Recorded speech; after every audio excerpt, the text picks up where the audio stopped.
हम लोग व्याकरण का क्लास करेंगे। क्या चीज का क्लास करेंगे? तो व्याकरण का हम लोग अध्ययन करेंगे। पहले स्टार्ट कर लेना है, इसके बाद व्याकरण किसे कहते हैं क्या लिखेंगे? व्याकरण किसे कहते हैं। तो याद कीजिए, व्याकरण वह शास्त्र है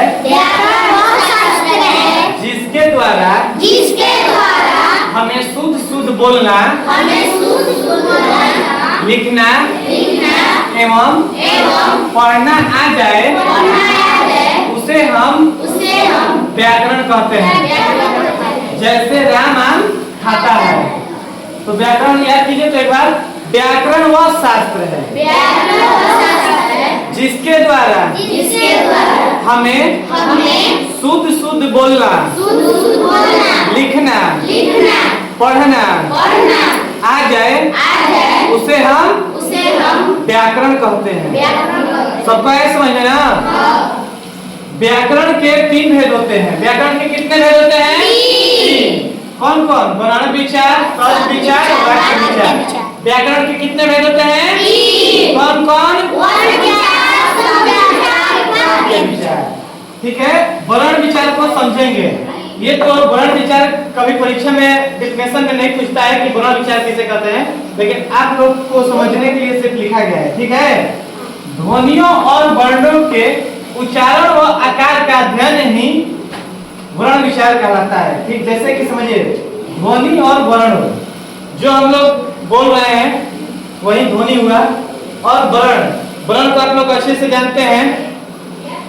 वर्ण स्वर वर्ण होता है, व्यंजन वर्ण होता है, ये सब वर्ण होता है जिसको हम लोग आकार और उच्चारण से समझते हैं। इसका अध्ययन, मान लीजिए, ध्वनियों और वर्णों के उच्चारण व आकार का अध्ययन। उच्चारण कैसे किया जाता है और आकार से कैसे समझा जाता है, ठीक है, इसका अध्ययन जिसमें हम करते हैं। जैसे वर्ण विचार में हम लोग करेंगे इसका अध्ययन, ठीक है। इसलिए इसे हम वर्ण विचार कहते हैं। शब्द विचार किसे कहते हैं? शब्द विचार किसे कहते हैं ना समझेंगे? शब्दों के भेद, उत्पत्ति, रूप एवं निर्माण के नियमों का अध्ययन जिसमें हम करेंगे उसे शब्द विचार कहते हैं। समझिए, शब्दों के भेद, शब्द के कितने भेद होते हैं? शब्द की उत्पत्ति कहाँ से होती है? शब्द के कौन कौन से रूप होते हैं? शब्द का निर्माण कैसे हुआ है? इस शब्द के नियमों का अध्ययन हम लोग शब्द विचार में करेंगे। ठीक है। वाक्य विचार, वाक्य संरचना, वाक्य की संरचना, वाक्य का प्रकार और वाक्य का विन्यास संबंधी नियमों का अध्ययन किसमें करेंगे हम लोग? वाक्य विचार में।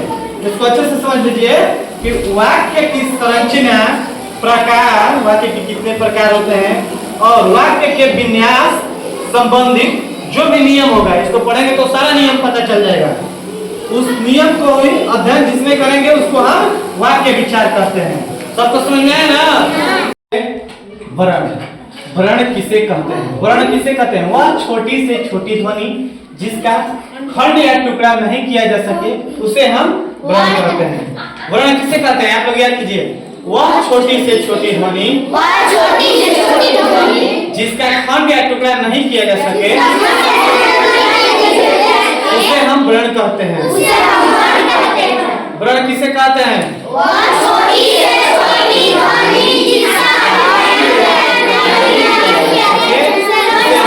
वर्ण कहते हैं। सबको याद हो गया ना? ठीक है। इसके बाद पढ़ेंगे वर्णमाला। वर्णमाला किसे कहते हैं? वर्णों के क्रमबद्ध समूह को वर्णमाला कहते हैं।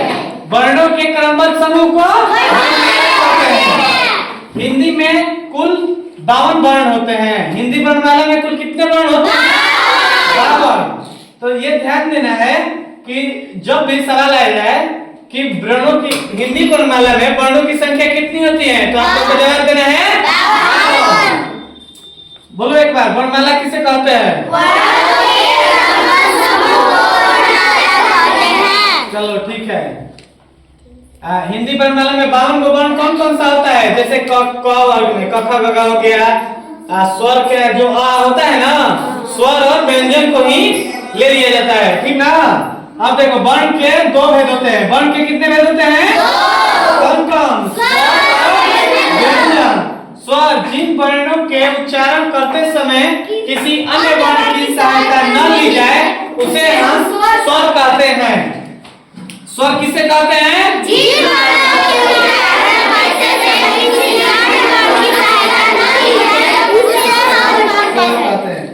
तो इनकी संख्या कितनी होती है? इनकी का मतलब हो गया कि स्वर, स्वर का बोल हो रहा है ना, तो स्वर की संख्या कितनी होती है? 11। कौन कौन?